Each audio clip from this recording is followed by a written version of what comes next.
No le ocurre nada a su dispositivo. No intenta ajustar otro podcast. Ahora la transmisión está bajo nuestro control. Controlamos de cine y de ciencia. Podemos enseñarles 1000 maneras distintas de ver las películas. Tenemos el poder de cambiar sus emociones y sus pensamientos. Más aún, podemos hacer que les guste la ciencia más de lo que imaginan. Controlaremos todo lo que escuchen y haremos que disfruten. Están a punto de experimentar el asombro y el misterio cuando se mezcla lo más profundo del séptimo arte con la investigación científica. Bienvenidos a Ciencia, Cine y Podcast.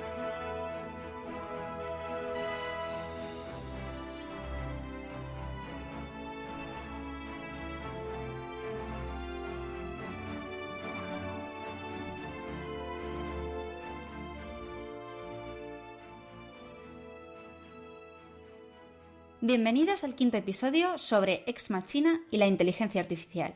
Yo soy Sandra. Y yo soy Andrés. Y hoy venimos con un peliculón entre las manos. El trivial que teníamos pendiente del episodio anterior sobre Avatar que nos propuso nuestro invitado Marcos Méndez era muy fácil y, como habéis adivinado, Miguel Ángel en iVoox y Jara Rodríguez por redes sociales, era Blade Runner. Y como siempre, recordad que podéis seguir mandando comentarios, preguntas y temáticas a través de nuestro Twitter, @ciencia_cine, en la web cienciacine.com y también en Podcastidae, la red de podcast a la que pertenecemos. ¡Arrancamos!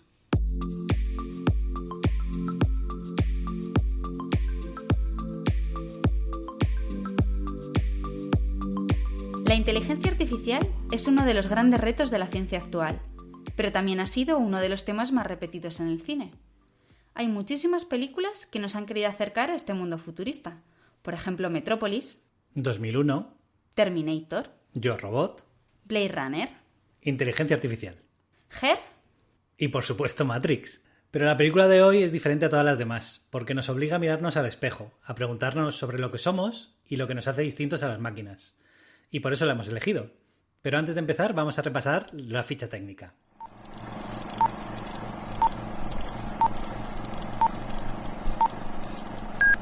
Es del año 2015. Del director Alex Garland, el cual también es el guionista. Tiene 3 protagonistas principales: Domhnall Gleeson, que hace de Caleb, Alicia Vikander, que hace de Eva, y Oscar Isaac, que hace de Nathan. Los premios: fue ganadora del Oscar de Mejores Efectos Visuales, una nominación a los Globos de Oro y 5 nominaciones a los BAFTA. Y para hablar de este tema tenemos a Nerea Luis, una experta en tecnología, doctora en inteligencia artificial, que ahora mismo trabaja en Singular y que es cofundadora del festival TechFest. Todo un lujo de invitada. Pues sí. Pero, ¿hasta dónde llega el poder de la inteligencia artificial? ¿Pueden tener conciencia las máquinas? ¿Nos queda algo genuinamente humano que las máquinas no pueden lograr? Vamos a preguntárselo a Nerea después de esta curiosidad.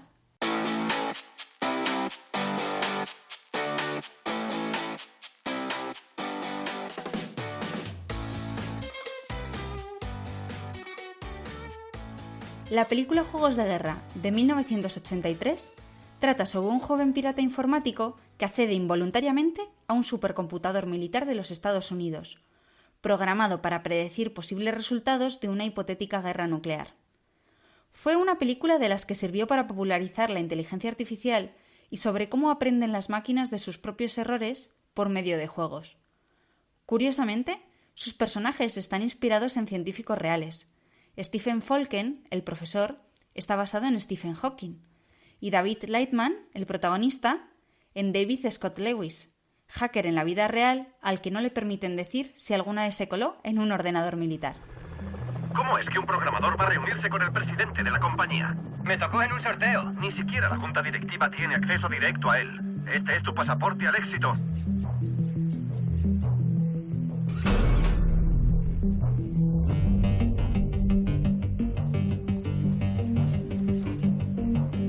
Encantado, Nathan. Lo mismo digo, Caleb. ¿Podemos ser colegas y olvidar el rollo jefe-empleado? Salud. Este edificio no es una casa, es un centro de investigación.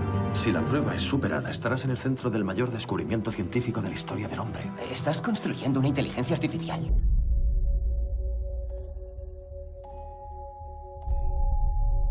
Hola. Hola. Nunca había conocido a gente nueva. ¿Y tú? A nadie como tú. Bueno, bienvenida Nerea a este nuevo programa. ¿Qué tal estás? Hola, gracias por invitarme. Bien, bien. Aquí poco a poco. Nada, a ti por acceder. A ver. Nerea, tenemos que decir que la conocemos gracias también al Pint of Science, porque estuvo el año pasado y fue ponente. Eso es. Y nos enseñó Bueno, y de mucho. Tribulgando, que dio una charla Y de muy Tribulgando. interesante. Sí.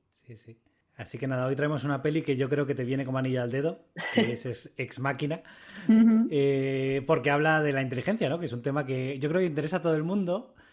Algunos definen inteligencia como la capacidad para adaptarse a los cambios, ¿no? Pero bueno, sí que es verdad que hay muchos tipos de inteligencia. Hay la inteligencia meramente lógica, pero luego está una kinestésica, lingüística. Entonces, a mí me parece que lo primero que deberíamos hacer es definir un poco inteligencia, o quizás, no sé si es más fácil definir la inteligencia de un humano o la de una máquina. Para mí, desde luego, es más fácil la de una máquina. Porque también la de los humanos tiene su intríngulis. Pues al final, a ver, inteligencia es, aplicar en un razonamiento, ¿no? Entender el contexto y aplicar, y digamos, actuar en consecuencia. Lo que intentamos con la inteligencia artificial es, pues precisamente, dar la inteligencia a un cuerpo que en principio no lo tiene, o a un agente, en el caso de que no haya un cuerpo físico, ¿no? Por así decirlo. Entonces, bueno, pues se trabaja entre otras cosas de lo que sería el conocimiento y lo que sería el razonamiento para llegar a ello. Uh-huh. Además, casi lo primero que le pasa a la protagonista es que tiene que firmar un acuerdo de confidencialidad en la película. Tú, como experta en Big Data, ¿crees que, por ejemplo, cedemos demasiados derechos sobre nuestros datos o que es muy fácil? Y otra pregunta, que igual es un poco más complicada, que es ¿cuánto valen nuestros datos? Blue Book, acuerdo de confidencialidad. Léelo tranquilamente. El firmante se someterá a auditorías de datos con acceso ilimitado para confirmar que no se ha revelado ninguna clase de información, ni en foros públicos ni en privados, utilizando cualquier tipo de comunicación, incluyendo como enumeración no excluyente lo que se divulgue de forma oral o por medios escritos o electrónicos. Necesito un abogado. Es estándar. No parece muy estándar. El tema de los datos siempre ha generado, muchísima polémica, porque claro... A mí me preocupa mucho, ¿eh? Claro, esto a mucha gente le preocupa mucho. Ha ido como creciendo de forma desmesurada, ¿no? No ha sido un crecimiento lineal lo que hayamos ido entendiendo. Y es como que todos nos hemos ido acostumbrando casi a la fuerza, ¿no? Entonces, a la fuerza hemos ido construyendo o leyes o sistemas, digamos, para intentar protegernos un poco, pero casi a la carrera. Yo creo que ahora sí que se ha estabilizado todo un poquito más. Estos años atrás sí que hemos vivido como una ola muy grande entre el Big Data, pues toda la explosión del aprendizaje automático. Todas las empresas de repente entienden que la cultura del dato es lo que va a vender en los próximos años. Y ahí sí que hubo bastante revuelo. Ahora ya está, yo creo, un poco todo más tranquilo como para trabajar en esa legislación que por un lado proteja al usuario, ¿no? A nivel de privacidad, y por otro lado también pues deje compartir ciertos datos para que estos sistemas pues no sé, puedan nutrirse de ellos, pero siempre bajo una autorización y bajo un consenso mutuo. ¿Cuánto valen los datos? Pues ahora nuestros datos es verdad que valen bastante, lo que pasa es que a nivel individual no valen nada. Es un poco esa paradoja, ¿no? O sea, cuando trabajamos lo que interesa, cuando ¿no? trabajamos en inteligencia artificial, claro, lo que necesitamos es generar modelos, y los modelos se tienen que generar con una cantidad de datos bastante grande para encontrar relaciones, para encontrar, patrones de comportamiento. Entonces, digamos que a nivel individual no interesamos, pero a nivel colectivo sí, y eso es lo que van a tratar de conseguir todas las empresas, pues ya sea entender su producto, entender su servicio mejor a través de sus clientes, ¿no? Como ha hecho Netflix con nosotros a través de la plataforma. O sea, tú entras en Netflix pensando que quieres ver una serie, pero en realidad es Netflix el que te va a decir lo que quieres ver, sin tú darte cuenta. Porque te lo pone enfrente. Porque te lo pone enfrente, efectivamente. El otro día le hacía una pregunta a mis compañeros a raíz de un proyecto, un posible proyecto que iba a salir, y les decía, ¿no os habéis dado cuenta de que nunca habéis buscado nada en Netflix? O sea, y hay un buscador, pero claro, nadie lo usa porque el algoritmo es tan sumamente bueno y nos hemos acostumbrado tanto a sus propias recomendaciones que nadie piensa en buscar en Netflix. Qué pérdida de tiempo, jolín, si ya me lo pone todo, ¿no? En el front, según entro. Pues esa es un poco la idea. Esa es un poco la idea, solamente que sin ser intrusivos, ¿no? Con el usuario, que es un poco el peligro. El peligro es el cruzar esos datos sensibles, sobre todo, pues aquellos datos que puedan ser médicos, pues yo qué sé, cruzarlos con tema de localización, por ejemplo, que de ahí, pues imagínate, una empresa de seguros, por ejemplo, de repente empieza a meter publicidad en un barrio concreto porque detecta que es que ahí hay un pico de gente con cáncer, yo qué sé, ¿vale? Pues ese tipo de cosas sí que ya rozan ahí un poco más lo intrusivo y a lo que quizá no queremos que se parezca a la inteligencia artificial. Y me estoy acordando ahora mismo de un capítulo de Black Mirror que no sé si habrás visto. Algunos he visto. Es de la sí. última temporada. Esta es de la última temporada y es precisamente habla de eso. Es una gran compañía de datos que sabe más que el propio FBI cuando hay un problema, ¿no? Y que incluso pueden hackear el teléfono de la persona, que es algo a lo que no tiene derecho el gobierno, ¿no? Claro, sí. Pero si tú le has dado derecho, pues oye, ya está, la empresa sí que puede hacerlo. Claro, a ver, es verdad que ahora las empresas, o sea, han obligado también a que todo sea más transparente. O sea, es verdad que ahora todo el tema de cookies se ve bastante mejor, es más accesible. Todo el tema, por ejemplo, de permisos en aplicaciones, antes era súper difuso, no sabías que estabas aceptando, y eso también tenía problemas con temas incluso de malware, ¿no? O sea, había aplicaciones, sobre todo en el marketplace de Google, que directamente te daban, o sea, te pedían acceso casi de root, ¿no? De poder tener privilegios en tu sistema y, por ejemplo, grabar que estás tecleando.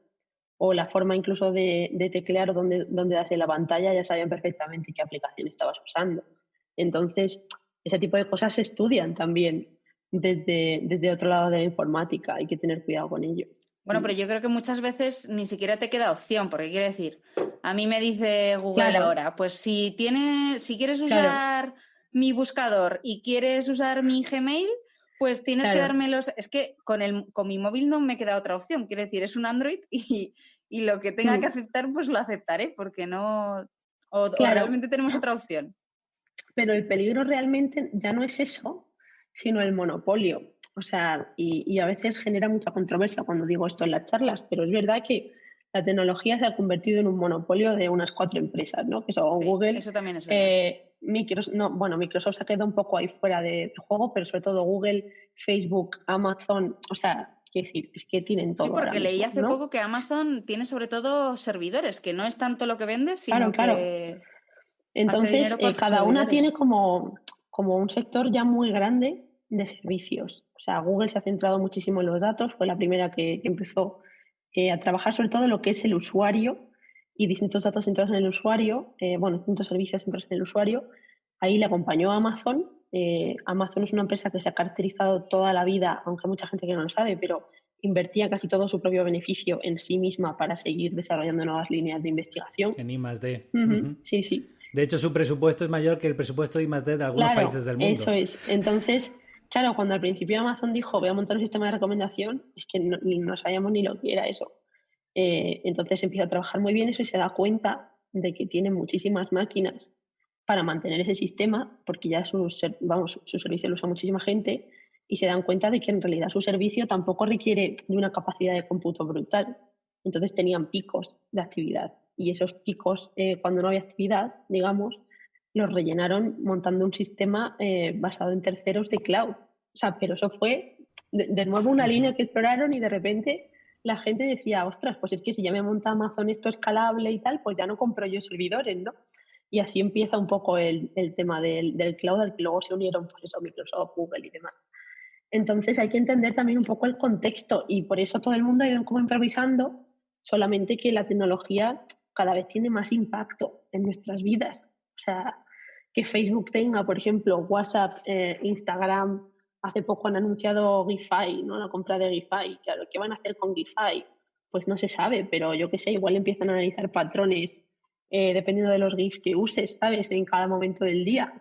Y entonces resulta que es que, claro, si de repente pones un GIF alegre, pues es que estás bien de humor y igual te publicita una serie de cosas y luego cuando llega la noche o yo qué sé, pues igual pones otros, ¿sabes? es que se pueden analizar un montón de cosas de las que aún todavía no Yo sabemos eso ni no me lo siquiera había planteado, qué la patrones verdad. van a sacar. Hombre, ya te puedo asegurar que por comprar un puñado de GIFs no ha sido. O sea, algo hay detrás y yo la sensación que tengo es que precisamente ¿Qué es tipo que de humor? Gify Van a saber qué tiene... tipo de humor tiene cada persona. Yo creo que va a estar algo así relacionado. Estos son conjeturas, 100%, pero una de las cosas que yo creo que sí que ha hecho bien Gify, o por lo que se ha caracterizado, es que enseguida encuentras como el GIF que quieres, ¿no? Aparte de que hay un montón, tú pones keywords, ¿no? Palabras clave y lo encuentras. Y esa información es la más importante, eso es realmente el valor de Gify. Que si tienes una base de datos de ponle, yo qué sé, 2 millones de GIFs, todos etiquetados por jaja, cosas así. O sea, es que son cadenas de verdad que le dan Sí, muchísima es verdad que expresividad al escribimos lenguaje. cosas Claro. surrealistas para buscar GIFs. O sea, sí. tienes que pensar en lo que hay detrás, no en el GIF que te sale. Es que tú pones jejeje y te sale la niña esta del ¿sabes? O cosas así. Entonces, o sea, eso es lo que quiere Facebook. Trabajarán Eso es ahí lo que yo lingüistas, entiendo que seguro, quieren. también. Claro. Y si tú ya combinas eso con que eso se va a utilizar, pues supongo, claro, en distintos servicios también, pues entiendo que por ahí van las cosas. O sea, ya es ir un paso más allá en cuanto al modelo, digamos, que tú estudias, no sé, humano, de persona que interactúa con tus aplicaciones. Hablando ya un poco del tema, de los dilemas que tiene la trama de Ex Machina. Uno de los que aparece nada más al principio es el tema de simulación frente a realidad, que es un poco, es una cosa muy interesante, que es, vale, resuelve el problema, pero ¿lo está realmente entendiendo? Y esto, ellos ponen el ejemplo del ajedrez y tenemos un ejemplo muy reciente ahora que ha sido AlphaZero con Google. ¿Nos puedes explicar un poco cómo va eso? Sigo intentando definir los modelos de evaluación. Sí, verás. Examinar a Eva a través de una conversación es como un bucle cerrado. ¿Un bucle cerrado? Sí. Es como probar un programa de ajedrez jugando exclusivamente al ajedrez. ¿Y de qué otra forma lo probarías? Pues depende. Bueno, sí, puedes jugar para ver si hace buenos movimientos, pero eso no te dirá si la máquina sabe que está jugando al ajedrez. Y tampoco te dirá si sabe qué es el ajedrez. Ajá, simulación frente a realidad. Sí, sí. Y creo que el tipo de test que en realidad quieres que haga es ver si puedo distinguir entre ambas. Sí, pues principalmente, bueno, hay una serie de cosas. Hay una línea que siempre ha estado muy activa en el mundo de la inteligencia artificial, que es el aprendizaje a través de juegos, ¿no? Ya se sucedió en su día con Deep Blue, con IBM, que fue cuando compitieron contra Kasparov y se hizo como súper famosa Sí. digamos, victoria. eso es la victoria. Pero la IA luego sufrió ahí como, jolín, que había avances, pero digamos que no llegas al público mainstream, ¿no? O sea, entonces siempre los juegos servían un poco para salir en las noticias, ¿no? Y oye, pues se ha avanzado esto, o en los periódicos. Pasa un poco como con los robots, ¿no? O los coches autónomos, que llaman mucho la atención y es muy fácil que cuando hay un avance de ese estilo, pues se habla en todos los lados. Y Google empieza a investigar esto a raíz de la compra de DeepMind. DeepMind era una empresa, ahora está integrada dentro de Google, del Reino Unido, que se dedicaba justo a esto, al aprendizaje basado en redes de neuronas, en deep learning, aprendizaje profundo, de distintos tipos de juegos. Entonces publican en Nature un artículo en el que dicen que han descubierto un patrón que realmente yo creo que nadie lo había pensado. Luego la investigación lo piensas y tampoco es una cosa, ¿sabes? Pero simplemente no se nos había ocurrido, ¿no? O igual no teníamos la capacidad de cómputo para hacerlo. Básicamente lo que descubren es que los juegos de Atari se puede aprender cómo jugar a ellos tan solo analizando cómo cambian los píxeles en la pantalla, ¿no? Que es un pensamiento muy de máquina. Entonces, sí. Claro, deciden entrenar una máquina con los distintos juegos de Atari. Creo que empezaron por el Pong y luego fueron como cambiando y demás. Y entonces descubren que la máquina aprende a jugar sin darle ningún tipo de input, ¿vale? Y ahí se abre una línea completamente nueva porque nadie había utilizado las redes de neuronas que procesan imágenes para eso, ¿vale?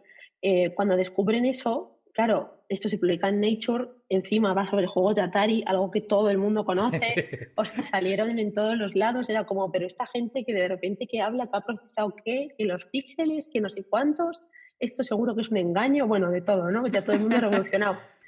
Y llega Google y claro, esto le interesa. Entonces, bueno, pues compra, no sé si fue un poquito antes o un poquito después, pero vamos, compra DeepMind y se centran sobre todo en meter muchísima pasta para que se siga desarrollando esa línea de juegos. Tienes dos formas, pues una es a través de juegos de estos no más orientados a videojuegos y otra que ya son juegos de tablero, que es lo más clásico que se había hecho en IA. Sí. Y uno de los De hecho, retos... creo que empezaron con el Go, ¿no? Claro, uno de los retos era el Go, efectivamente. Porque el ajedrez es verdad que ya al nivel que estamos ahora es bastante sencillo ya montarte, digamos, un bot que aprenda a jugar. Esto es por la cantidad de, digamos, de movimientos que puedes hacer. Eso lo que nosotros decimos es que genera un espacio pues finito de estados, ¿no? En el que puede estar el juego. Sí. Y con eso es, digamos, con lo que vas guiando a la máquina, ¿no? Pues intentas ponerle un objetivo y la máquina va a intentar conseguir ese objetivo en el menor número de movimientos posible, por ejemplo. Entonces, el ajedrez, realmente, si lo comparas con el Go, tiene unas reglas muchísimo menos flexibles, el tamaño del tablero también es menor, y eso hace que sea más fácil ganar e implementar ya ese bot, ¿no? Como ya se hizo con Deep Blue.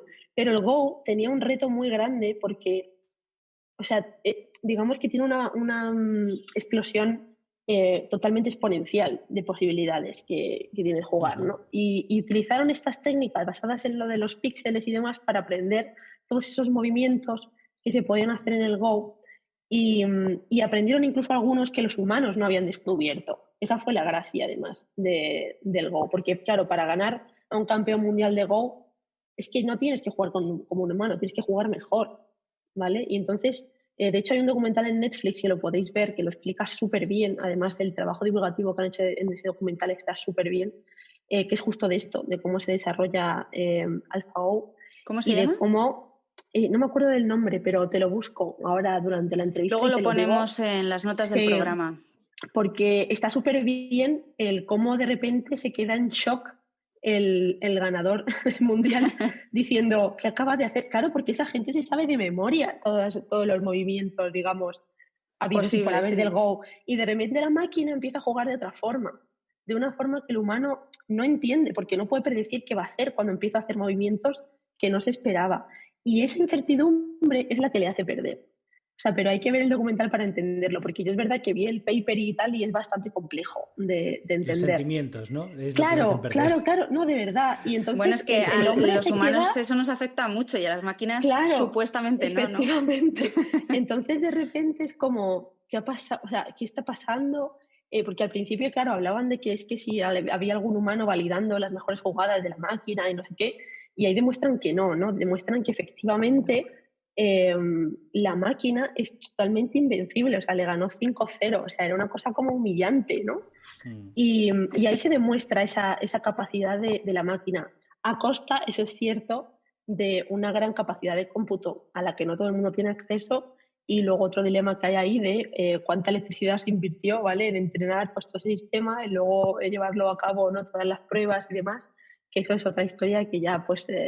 otro día podéis analizar toda la huella energética que deja la inteligencia artificial. Y luego AlphaZero, que es lo que me decías, esto ya tiene que ver con StarCraft. Sí, eso es lo que te iba a decir, que a mí, que eso es ganar un humano, que es un reto.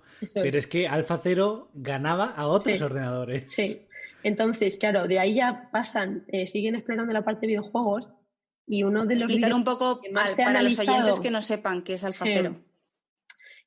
O sea, AlphaZero es como una evolución de AlphaGo, pero centrada en StarCraft. StarCraft es un juego de estrategia, ya tiene bastantes años, no sé, yo creo que la primera versión es como de los 90, una cosa así, y consiste en que, bueno, hay distintas razas, entonces tú te montas como tu ejército y demás, y la idea es ir a la otra punta del mapa a vencer al enemigo.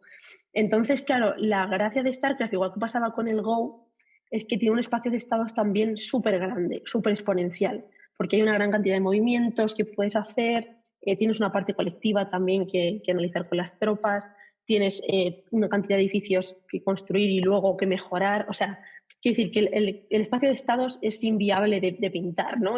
No sé, ni siquiera un póster a cero. Y eso es lo que quería Google, ¿no? Dar ese salto a vamos a trabajar sobre StarCraft, hablaron con Blizzard, llegaron a un acuerdo, empezaron a hacer una cosa que es como muy educativa, ¿no? Que es, vamos a abrir StarCraft 2 para que la gente empiece ahí a lanzar sus experimentos sobre StarCraft, ¿no? Para que vayan los agentes aprendiendo y demás. Y yo creo que eso también les sirvió un poco de entrenamiento a ellos, ¿no? Porque al final ves también pues dónde falla la gente o dónde se demanda igual más aprendizaje. Se vieron también como distintos minijuegos que montaban dentro de StarCraft. Entonces fueron como pasito a pasito y luego le entrenaron con mogollón de partidas, o sea, pero una bestialidad para que aprendiese eso, para que aprendiese precisamente a predecir al usuario contra el que se estaba enfrentando, ¿no?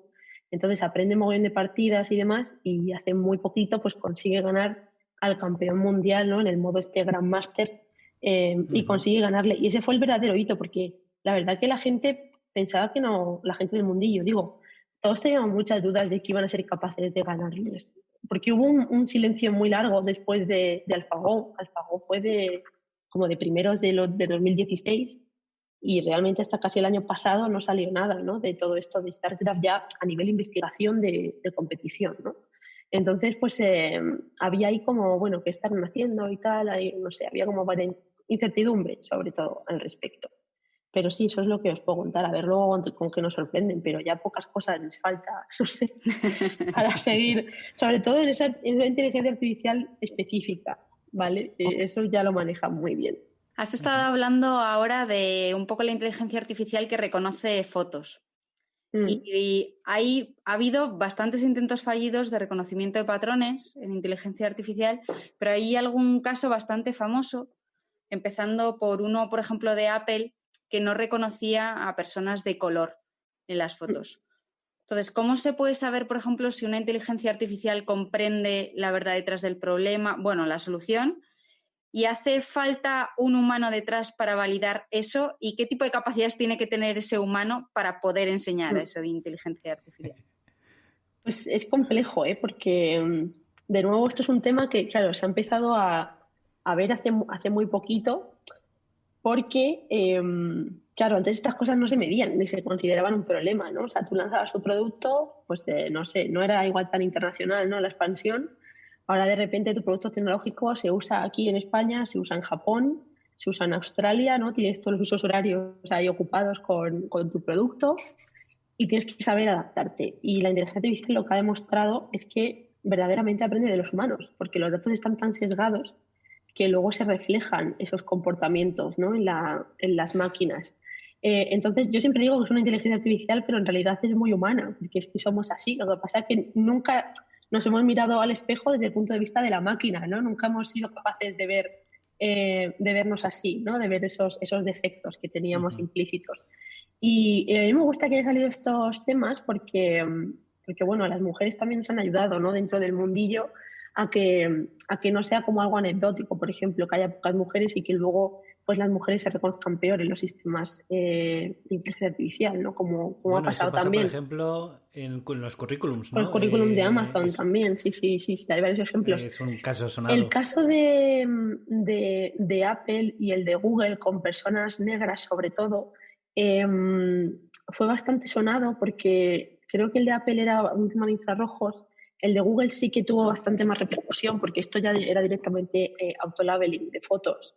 Entonces, sí, o sea, identificó una foto de dos chavales negros como gorilas, ¿no? Entonces, cuando haces eso y eres Google, pues obviamente va a tener una repercusión brutal.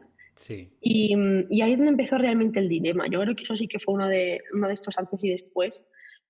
Porque claro, avergüenzas tanto a una parte de la población y tiene tan mala reputación eso en las redes que obviamente se van a poner a estudiarlo, aparte de que deshabilitaron esa funcionalidad, ¿no?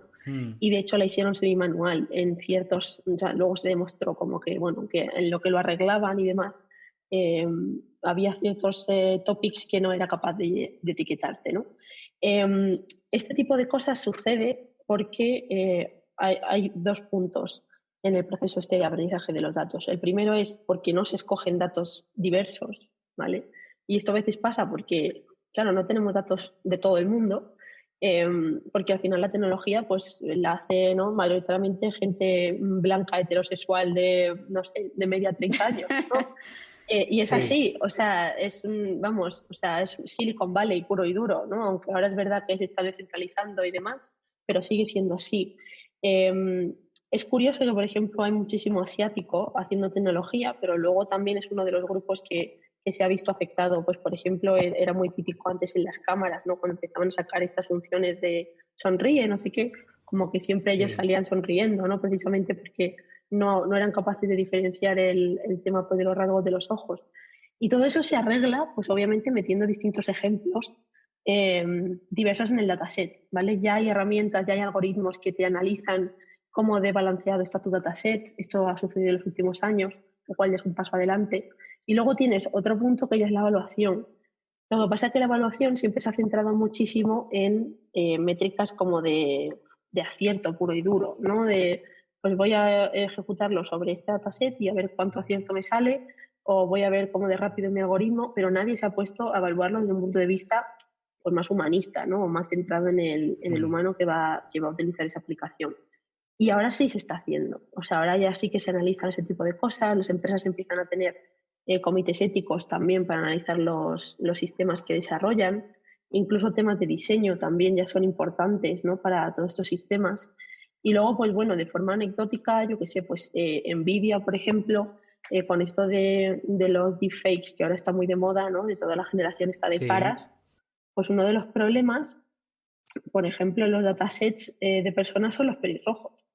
Ostras, es que pelirrojos, ¿cuántos ejemplos tienes de pelirrojos en un dataset? Ninguno.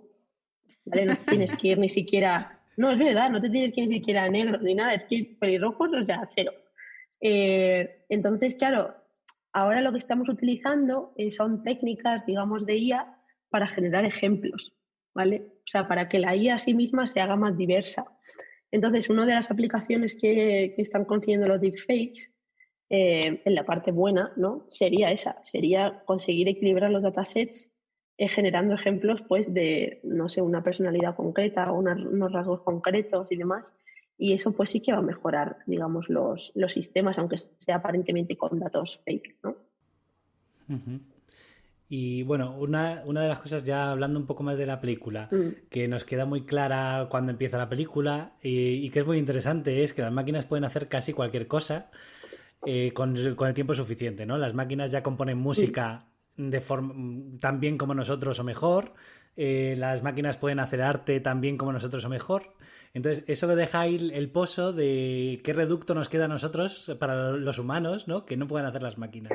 ¿Tú piensas que todavía nos queda algo? ¿Hay algo que la máquina no puede hacer igual que un humano o mejor? Si ves Ex Machina dirías que sentir, pero... Claro. ¿Cuándo aprendiste a hablar, Eva? Siempre he sabido hablar. Es extraño, ¿verdad? ¿Por qué? Porque el lenguaje es algo que las personas adquieren. Bueno, algunos creen que el lenguaje existe desde que nacemos y que aprendemos a conectar palabras y estructuras con esa capacidad innata. ¿Estás de acuerdo con eso? No lo sé. O sea, ahí hay una barrera como muy humanista que es difícil que la máquina lo consiga. La máquina sabe imitar muy bien. O sea, partimos de la base de que las máquinas saben especializarse en algo que inicialmente les hemos enseñado, ¿no? Pues la máquina que aprende a componer música es porque las he enseñado no sé cuántas partituras, composiciones musicales, etcétera. Pero no se va a salir de ahí. O sea, va a seguir generando música un poco imitando las cosas que ha aprendido a hacer. Igual que, pues, el jugador el bot de StarCraft, pues es capaz de jugar StarCraft genial, pero no se va a salir de ahí, ¿vale? Ponle otro juego y necesitará su entrenamiento de meses hasta que consiga entender ese juego, ¿no?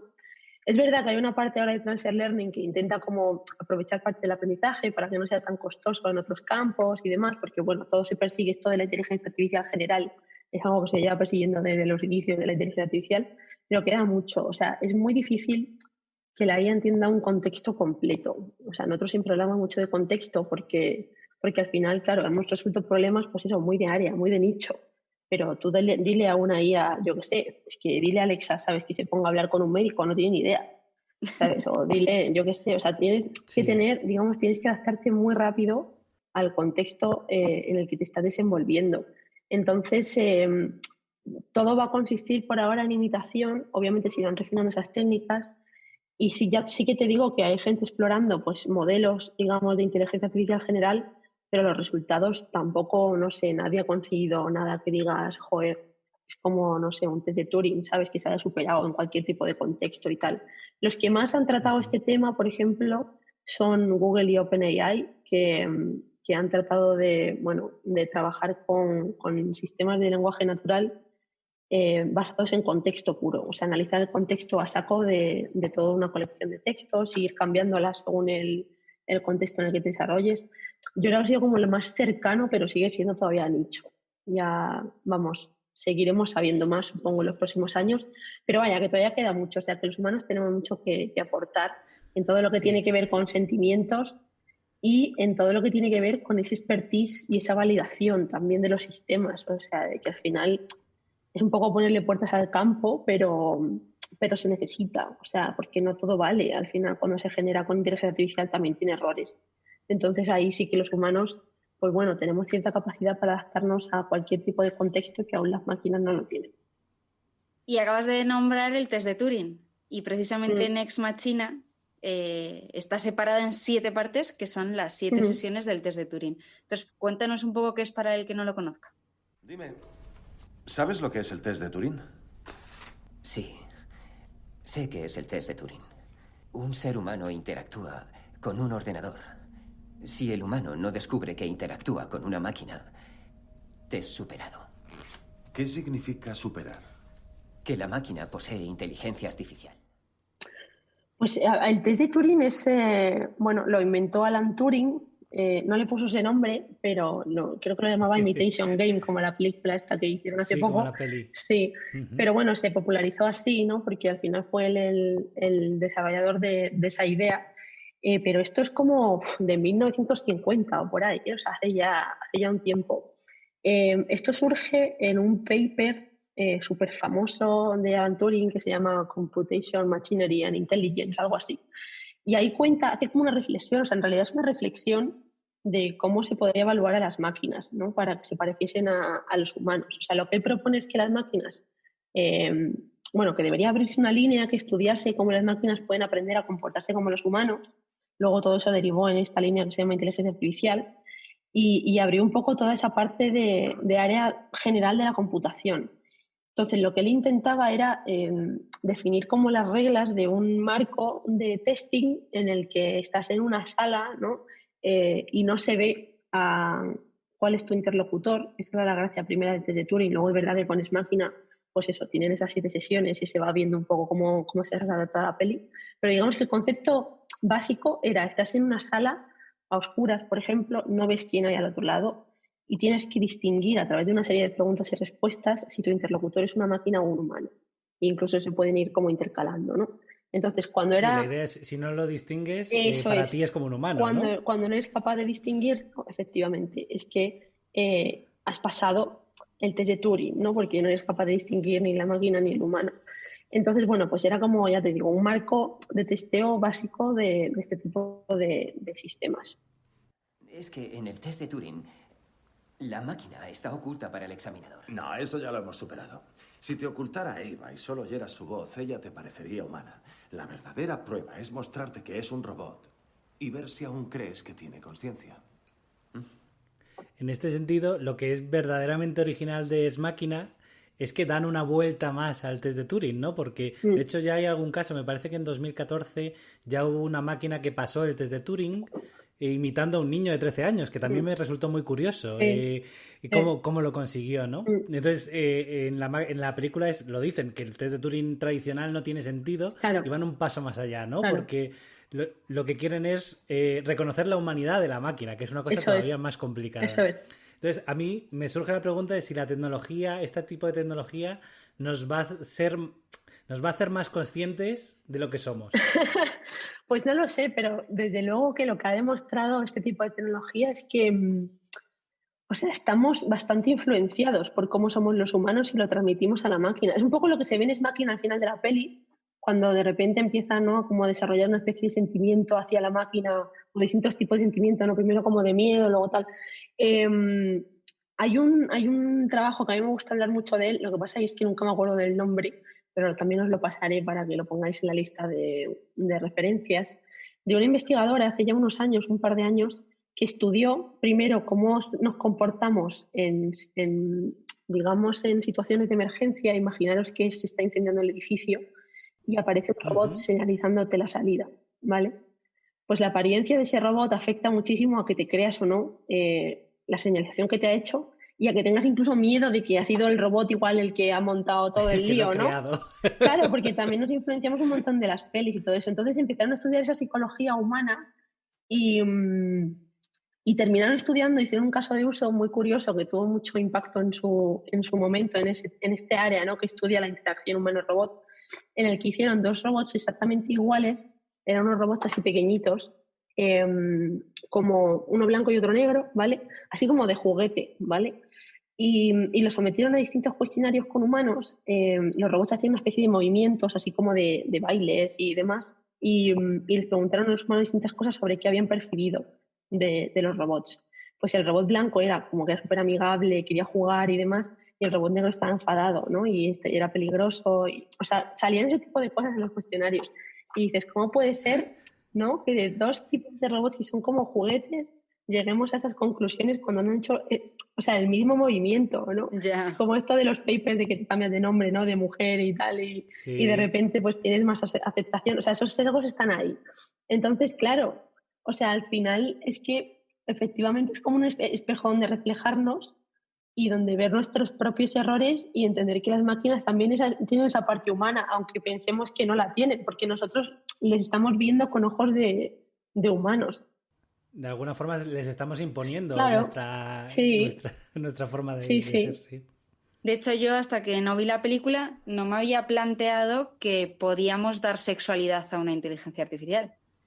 Y está claro que dar sexualidad es algo posible tecnológicamente. De hecho, en la película eso se considera algo como imprescindible porque la sexualidad forma parte de todos nosotros. Entonces, ¿tú qué opinas de este tema? Y si crees que realmente se debe asignar una sexualidad concreta de hombre o mujer, así a grandes rasgos, a una inteligencia artificial. ¿Te sientes atraído por mí? ¿Qué? ¿Te sientes atraído por mí? ¿Me estás dando indicaciones de que es así? ¿En serio? Sí. ¿Cuáles? Microexpresiones. Microexpresiones. La forma en que te fijas en mis ojos y labios. ¿Cómo mantienes la mirada? ¿O no? O hay que abrir la mente también. Sí, es un tema polémico porque hay gran cantidad de investigadores que piensan que no se debería claro, ya existe algo muy humano, ¿no? O sea, el tema del género. Sí que es verdad que por defecto, se han hecho estudios de que al final, pues cuando estos sistemas tecnológicos tienen voz de mujer, como que inspiran mayor confianza y demás, pero bueno, eso no deja de ser un sesgo cultural también, y también se ha estudiado que es un sesgo completamente cultural. Pero es verdad que cuanto más máquina, ¿no? Cuanto más sonido así robótico, como que también menos te lo tomas en serio o más inseguridad te genera. O sea, por ejemplo, la voz de, yo que sé, de Google del GPS, ¿no? Que se hizo así como muy famosa porque era como muy enérgica, pues al final tú, yo que sé, terminabas confiando en ello, ¿no? Y te creías y seguías usando el GPS y demás. Sin embargo, pues igual si te hubiesen puesto una voz con la que igual no te sientes representado, hubieses dejado de utilizar el servicio. O sea, que ahí también hay cosas que cortar. El tema del sexo, es verdad que hay una línea que ha estudiado todo este tema de los robots, ¿no? Pues para tener como compañeros sexuales y demás. Pero no sé hasta qué punto nos va a inspirar confianza, porque al final lo que sí que se demuestra es que cuanto más se parece un robot a un humano, más desconfianza nos da. O sea, tendría que cambiar completamente, no sé, como el modelo del mundo en el que vivimos. No sé muy bien qué empresa marcaría la diferencia, pero yo recuerdo, por ejemplo, ver los robots de Ishiguro hace unos años. Era un investigador que se clonó a sí mismo y a su compañera del laboratorio en forma de robots. O sea, súper real. Sí, Son japoneses, ¿no? Y daban miedo. O sea, quiero decir, la gente se pensaba que era él porque él hacía como demostraciones en los que te le operaba el robot en conferencias, entonces parecía como que estaba dando en la charla y de repente salía y decía que no, ¿sabes? Que era un robot. Y eso generaba muchísima desconfianza. O sea, que al final no sabemos tampoco cómo reaccionarían los humanos ante esa sexualidad o de que aparentemente, yo qué sé, un androide no diga que es un androide de primeras, ¿no? Y de repente sea un androide y yo qué sé, pues te encuentres alguna sorpresa. No sé, el tema de interfaces de voz es sobre todo donde más se está estudiando esto a nivel psicológico. Por ejemplo, que todo esto de los chatbots que está saliendo ahora, pues qué pasa si tú pides cita, ¿no? Yo imagínate una peluquería, pues como se hizo en el Google I.O. hace unos años, y la conversación es completamente natural, parece que te está atendiendo un humano, 100%, pero resulta que es una máquina, ¿no? ¿Cómo reaccionas tú cuando te enteras de que es una máquina? Es como que te sientes decepcionado, ¿no? Como, joder, Sí. está hablando con una máquina aquí, igual le he contado mi vida, ¿sabes? Claro, Sí. entonces es un poco esa línea, que está muy guay hasta que te dicen que es una máquina. En Ex Machina, de hecho, van incluso un poco más allá, ya no solo la voz, sino qué pasa si la máquina coquetea Claro, contigo para sacarte eso es, más por información y para eso usa una sexualidad Eso concreta, es, ¿no? eso es. Dependiendo, O o la cambia Sí, dependiendo sí, de lo completamente. que haya. ¿Qué me pasará si suspendo tu test? Eva, ¿Algo malo? no lo sé. ¿Crees que puedo ser desconectada porque no funciono tan bien como debería? Eva, desconozco la respuesta a tu pregunta. Oye, otra cosa que no me gustaría que te fueras sin que nos hablaras de esto, que es el tema de los motores de búsqueda, que lo has mencionado antes con Netflix. Hay mucha gente que le encanta, pues eso, tirar de Amazon, tirar de Netflix, porque los motores son buenísimos, te conocen muy bien, te conocen incluso Sí. mejor que tú, ¿no? Pero la gente no piensa que eso es un problema. Entonces, la pregunta que a mí me gustaría hacerte es si crees que es urgente que haya una asignatura de ética tecnológica en los colegios. Es lo increíble de los motores de búsqueda. Es como encontrar petróleo en un mundo que no hubiera inventado el motor de explosión. Tanta materia prima con la que nadie sabe qué hacer.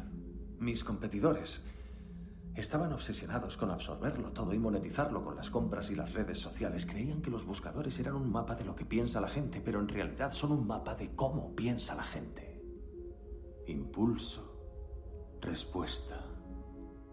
Porque creo que somos como muy ignorantes en ese sentido, ¿no? Fíjate, yo más que en los colegios sí que enseñaría competencias tecnológicas, rollo programación, pensamiento lógico, cosas así. Y obligatorio, Pero porque eso vivimos en ayuda un un mundo montón, eso es. tecnológico ya. No entiendo Sí, por qué tiene o que ser sea, optativo.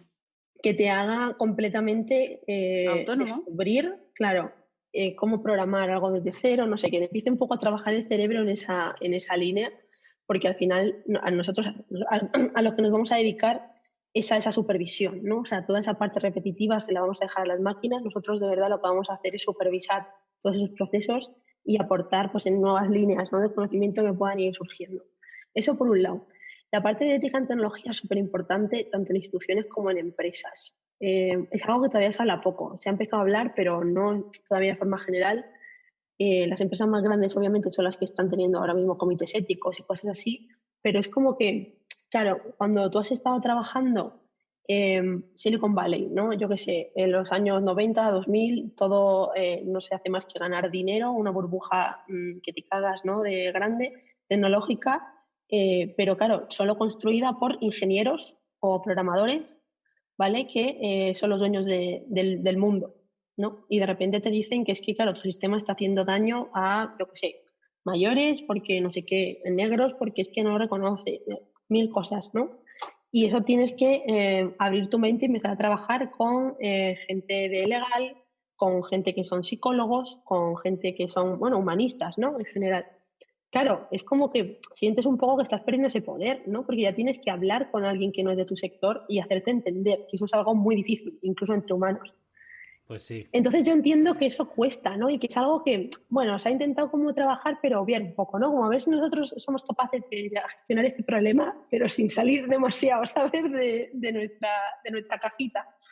Y se ha demostrado que no, ¿no? Que no somos capaces y que todo apunta a que la tecnología al final se va a convertir, o ya se ha convertido en algo transversal, y esto va a ir de equipos diversos, ¿no?, de distintos backgrounds y bueno, combinando capacidades de conocimiento.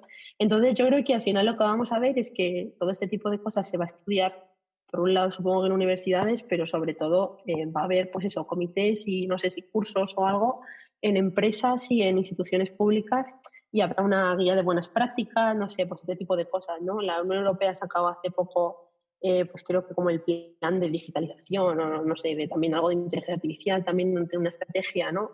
Pues ese tipo de cosas servirán para aterrizarlas luego en cada país a bajo nivel, pero vamos, que va a ser un currazo enorme.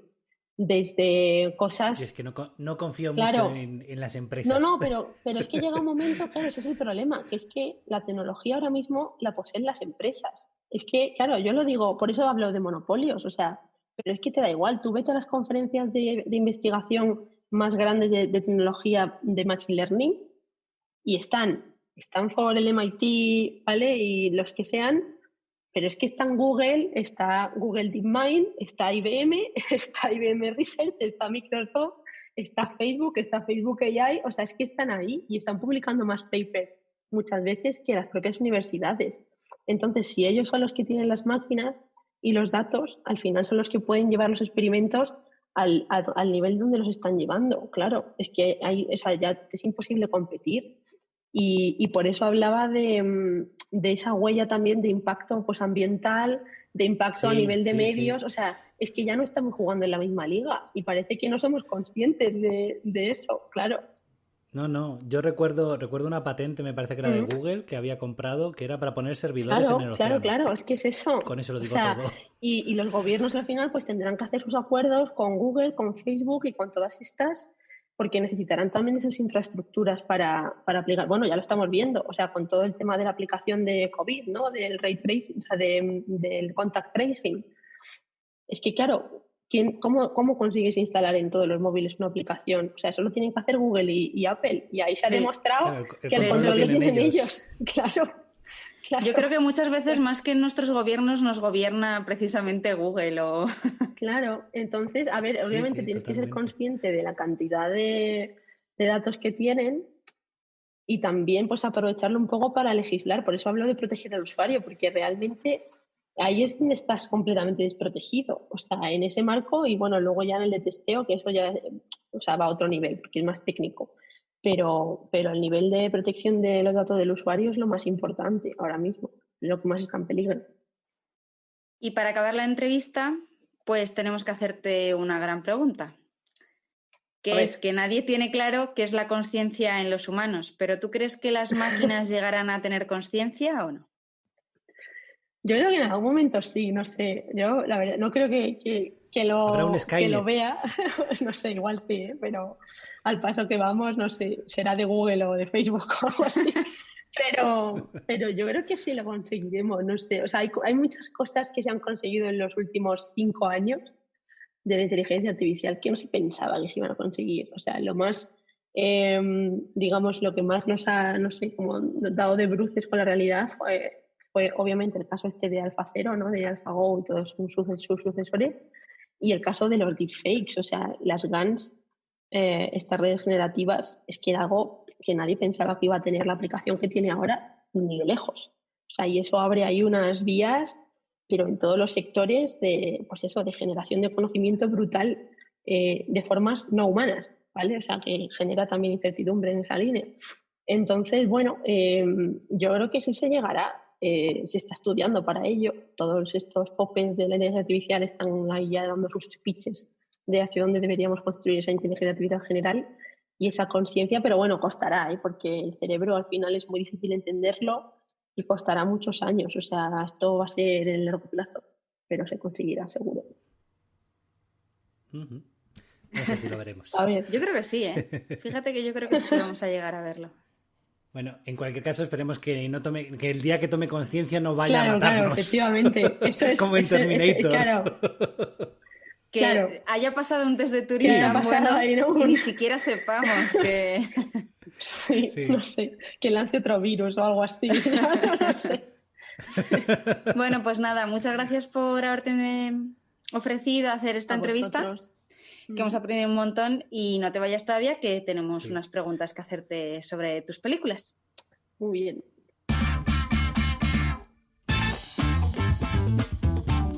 El Trivial de Ciencia y Cine.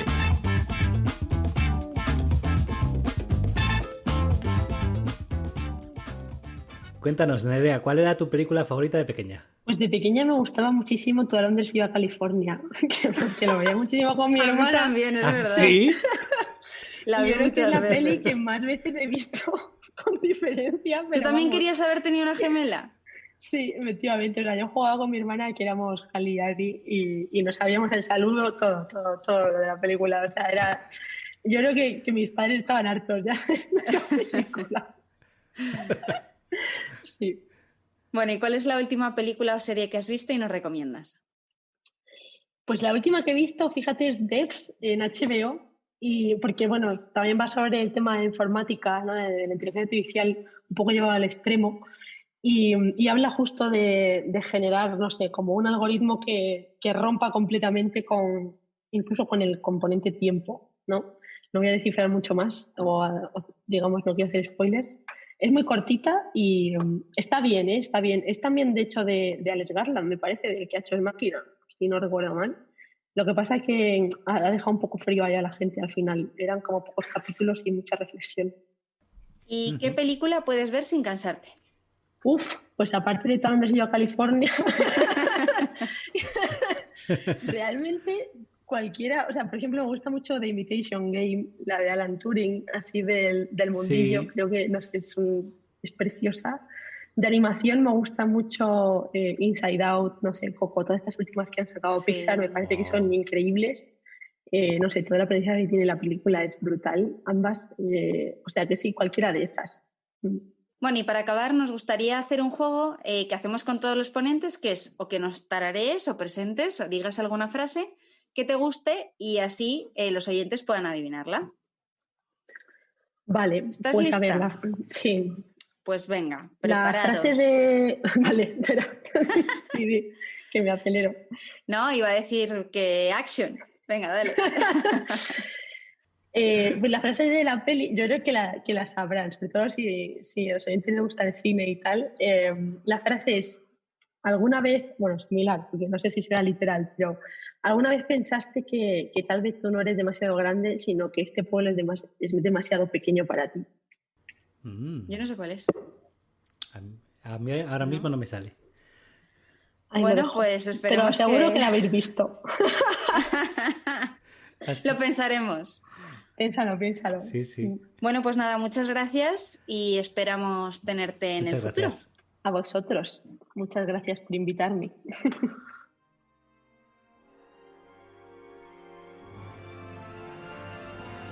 Esperamos que os hayáis divertido y aprendido algo de ciencia.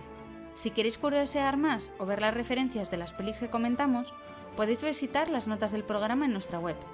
Y os esperamos en 2 semanas con nuestro 6º episodio sobre una saga muy famosa, pero no es Star Wars.